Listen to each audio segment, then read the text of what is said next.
কবিতাৰ শিৰোনাম হৃদয়ৰ উদং হৈ ৰোৱা ভঁৰালটি। বহুদিন হ'ল শুনা নাই গৰখীয়া ককাইৰ চিফুং বাঁহীৰ কৰুণ সুৰ। সংস্কৃতিৰ জীপাল পথাৰখন আজি যেন স্তব্ধ হৈ ৰ'ল। ক'ত হেৰাল ঢুলীয়া ককাইৰ পৰাণ জুৰুৱা বিহুৰ গান? ক'ত বাৰু নাইকিয়া হ'ল পেঁপাৰ সুৰীয়া মাত? ৰাংঢালী নাচনী কেইজনীৰো যে উল্লাস আনন্দবোৰ লুকাই ৰ'ল ক'ৰবাত।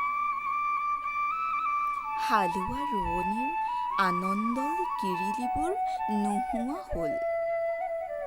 শুনিছোঁ বৰষা ঋতুৰ প্ৰতিশ্ৰুতিৰ গান গাই হেঁপাহৰ মাটিখিনিত খেতি কৰা ককাইৰ উল্লাস আনন্দবোৰ শেষ নহওঁতেই শেষ হৈ গ'ল দুপুৰা মাটিৰ সোণগুটিবোৰ। ককাই, শুনিছোঁ তোৰ হেনো হিয়াৰ আমঠুহেন বলদহালো উটুৱাই নিলে।